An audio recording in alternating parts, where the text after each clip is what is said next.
Malo Dede. Welcome back to another video about learning Tongan. Today we're going to briefly talk about pluralizers. So pluralizers, well let's talk about pluralizing things in English. So I have two markers here. Markers, right? In English we add an S to the end to know that we're talking about more than just one. So markers. If I have book, books, right? Anytime we're talking about anything more than one, we pluralize it by adding an S to the end.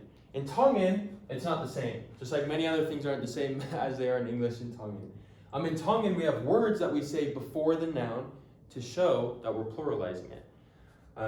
So how this is going to work is we're going to say we're going to say the pluralizer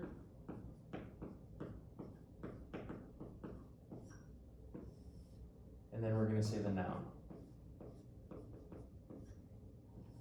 And the pluralizers change depending on what the noun is. So this is the pattern we're going to follow, but we're going to talk about what the different pluralizers are. So the first one is simple.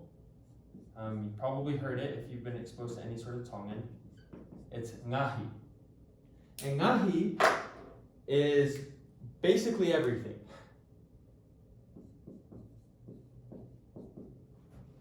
Most items. We're going to use ngahi for pretty much everything.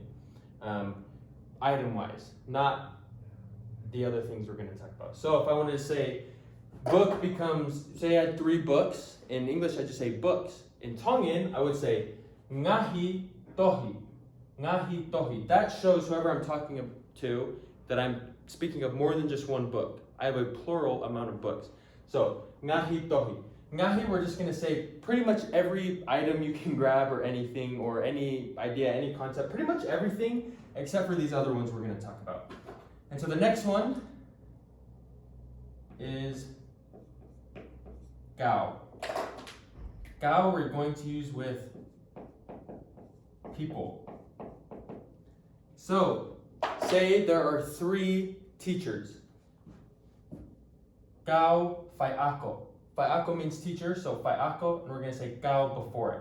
Gao fai ako. If I'm talking about multiple policemen / policewomen, I'm going to say gao polisi. If I'm talking about doctors, multiple doctors, gao toketa. Whatever it is, if it's a person, so police, doctor, missionary, teacher, boy, girl, we're going to say gao. So the gao tangata, the men, gao fafine, the women. The next one is going to be whanga. And whanga is interesting because we hear whanga, native Tongan speakers will say the word whanga referring to many different things, not necessarily just these things I'm going to write here. But generally, whanga is going to be animals. And lots of times when I hear whanga, I hear the word whanga with siblings. Like I said, the word whanga is very unique in the way that native Tongan speakers will use it. And so sometimes they'll say whanga ki'ika, whangika, or whatever, talking about cars. But generally, we're going to say whanga is for animals and siblings. So brother or sister, basically. So if I'm talking about a cow, I'm going to say whanga pulu. If I'm talking about cows, whanga pulu. If I'm talking about horses, whanga hosi. If I'm talking about chicken, whanga moa. If I'm talking about any animal, I'm going to pluralize it with whanga and siblings. If I'm talking about my brothers, I'm going to say whanga togoua. Good. The next one is u. U is also very unique, as in it changes what it's used with, or what people use it for. People generally always use it for homes,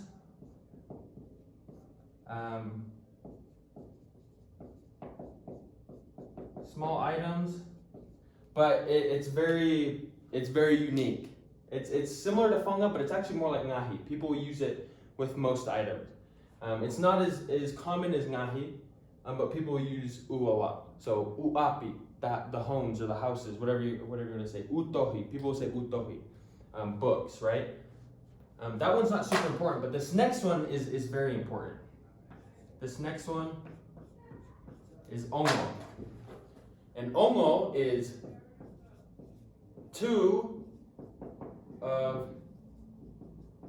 anything. And this is important because all of these, if there's two of them, it's automatically going to be ongo. It doesn't matter what it is. So if I have two books, ongo tohi. If there's two doctors, ongo toketa. If I have two pigs, ongo puaka. If I have two homes, ongo api. No matter what it is, if there's two, it's going to be ongo. Also, take note that most adjectives or descriptive words that come with nouns are going to come after. Pluralizers are one of the unique cases in which it comes before. So every time you pluralize something, it comes before. So, nga, hikau, fanga, u, ongo, and then the noun. Thank you.